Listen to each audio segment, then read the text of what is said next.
Olá, crianças! Agora a nossa aula de redação de sexta-feira, tá bom? A gente vai falar, gente, sobre a linguagem, tá bom? Então, abra o livro de vocês na página 52, tá bom? Do módulo 3. Lembrando que todas as disciplinas já estão no módulo 3, tá bom? Então, na página 52, nós vamos falar sobre a linguagem formal e informal. Mas a gente vai ver agora os níveis de linguagem, tá bom? A linguagem é a característica que nos difere dos demais seres, porque nós falamos, né? Nós somos seres vivos, as plantas e animais também, mas eles não têm essa capacidade de falar como a gente tem, certo? Dessa linguagem para comunicação. Então, por isso que ela nos diferencia, permitindo-nos a oportunidade de expressar sentimentos, revelar acontecimentos, expor nossa opinião frente aos assuntos relacionados ao nosso cotidiano, nosso dia a dia, né? Quem não gosta de ouvir sobre um determinado assunto e questionar e mostrar o que você pensa? Todo mundo, né, gente? Isso aí tá certíssimo. E, sobretudo, promovendo nossa inserção ao convívio social, gente. A linguagem, ela faz com que a gente possa estar buscando novos meios de nos relacionarmos de diferentes formas com determinados grupos da sociedade, tá bom? E dentre os fatores que a ela se relacionam, destacam-se os níveis da fala, que são basicamente dois: o nível de formalidade e o de informalidade. É o que a gente vai ver nessas páginas aqui do nosso módulo, tá bom? A linguagem formal e a informal. Quando eu devo usar, quando eu não devo usar, certo? Vamos lá. A formal, ela caracteriza-se por ser a linguagem que obedece à gramática e aos padrões da língua. É uma linguagem organizada e cuidada, certo? A informal caracteriza-se por conter expressões utilizadas na linguagem oral, de forma descontraída, sem preocupação de obedecer às normas gramaticais. É uma linguagem mais livre e espontânea. Você já tem aquele costume de falar informalmente, mas não é com todo mundo que você vai falar assim de maneira informal, tá bom? Vamos lá. A norma culta, que é a formal. Preocupação com a gramática normativa, a ausência de gírias, não pode existir aqui na norma culta, na linguagem formal, e a ausência de formas reduzidas, tipo assim, para eu ir a algum lugar, para eu ir, então você tem que falar as palavras completinhas, tá bom? Se você vai trabalhar na forma formal, na linguagem formal. A norma coloquial, que é a informal, a mesma coisa, né?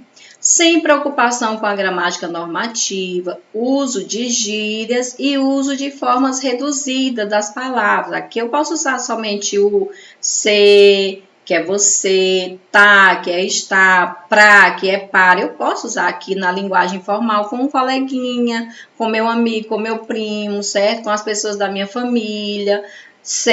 É lógico que mantendo o respeito, né, gente? Você vai usar gírias com seu pai, com sua mãe? Não vai. Você pode usar com seu colega, ok? Vamos lá. A linguagem formal e informal, por exemplo, a gente tá muito cansado.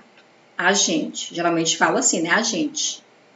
Na linguagem formal, você fala nós estamos muito cansados. Olha a diferença. Na linguagem, outra frase. Caramba, tô perdido, não sei chegar no hotel. Aqui na linguagem informal. E na formal? Estou perdido, não sei chegar ao hotel. Pronto, estou, ao invés de tô. Tá observando a diferença, gente? Aí a próxima. E aí, como você anda? Mas eu tenho que falar assim na linguagem formal. Olá, como você está? Você vai chegar lá na nossa escola e falar com a tia Benedita assim, e aí, como você anda? Você vai falar com a tia Benedita assim? Não vai. Você vai chegar lá e falar, olá, como você está, tia Benedita? Essa é a maneira correta de falar na linguagem formal. E nesse ambiente da escola, a gente vai praticar mais a linguagem formal, até para a questão da aprendizagem correta da norma gramatical, tá bom? Então, vamos lá. Vamos ler aqui uma tirinha que vai mostrar isso aqui, a linguagem formal. De acordo com o laudo, o médico está falando, né? De acordo com o laudo, você está com um processo de intumência resultante de lesão inflamatória e necrose subcutânea. Aí a pessoa, meu Deus, doutor, e quanto tempo eu tenho de vida? Ah, não se preocupe, é só um furúnculo. Então, aqui ele falou na linguagem formal. Aqui, e a pessoa não entendeu nada, achou logo que estava com uma doença feia, né? E aqui já falou de uma maneira resumida, né? Uma palavra que substitui toda essa aqui, numa linguagem mais informal, que é o que a pessoa realmente entendeu. A linguagem informal. Tô sem celular já faz um tempo. Legal. E tá conseguindo uma boa? Tranquilo. Há quanto tempo você tá sem usar o celular? 2 dias, 7 horas, 25 minutos e 32 segundos. Então, é uma maneira dela mostrar, aqui, entendendo a tirinha, é uma maneira dela mostrar que ela não tá conseguindo ficar sem o celular, porque ela tá contando até os segundos que ela está sem o celular, né, gente? E é uma linguagem informal. Por quê? Porque ela tá com uma amiga. Tá conversando aqui no dia a dia, uma pessoa bem próxima, então a linguagem tá mais descontraída, tá bom? Não cabe aqui uma linguagem muito séria.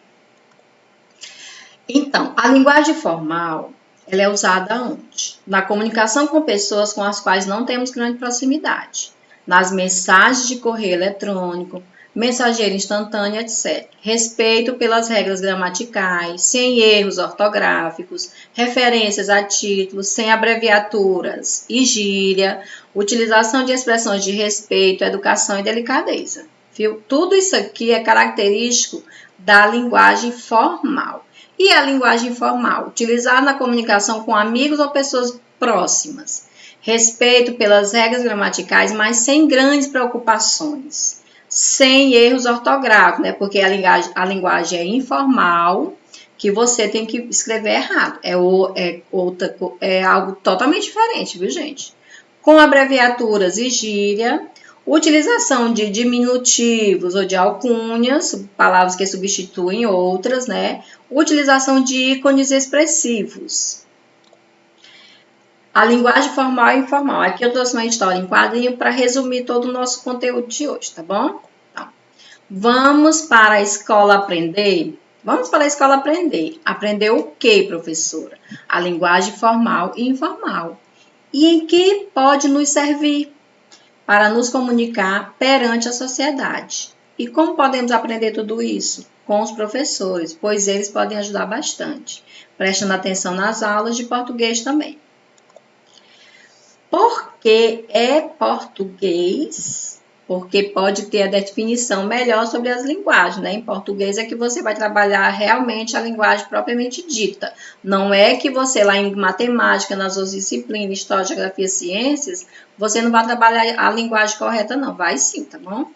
Então, professora, como posso diferenciar uma linguagem da outra? A linguagem formal é usada em situações de cerimônia, coisas bem formais, né? Como assim, professora? Numa audiência, uma carta para um ministro, etc. Entendi, professora. Observando as regras gramaticais. Isso mesmo, Rafael. E a informal? E a informal que tem essa preocupação? Tem que ter essa preocupação na linguagem formal? E aí, gente, temos? Não, ela é usada em conversas entre amigos, conhecidos mais íntimos. Ah, já sei, quando dizemos cara, legal, etc. É assim mesmo. Então, gente, o que foi que nós aprendemos aqui hoje com a nossa aula? Os tipos de linguagem, né? Onde você deve usar e com quem você deve usar. Isso aqui é muito importante, porque você não vai chegar no lugar falando qualquer coisa, não é verdade? Então, vamos lá. As nossas atividades de hoje são leitura nas páginas 52 a 55 no módulo 3. Basicamente isso, gente. Nossa aula de redação, viu? As atividades não são muito extensas. Você faz rapidinho, porque eu tenho certeza que você entendeu tudo bem direitinho. Qualquer dúvida, fale comigo lá no privado, tá bom? Beijo, gente. Até a próxima aula. Bom final de semana e se cuide.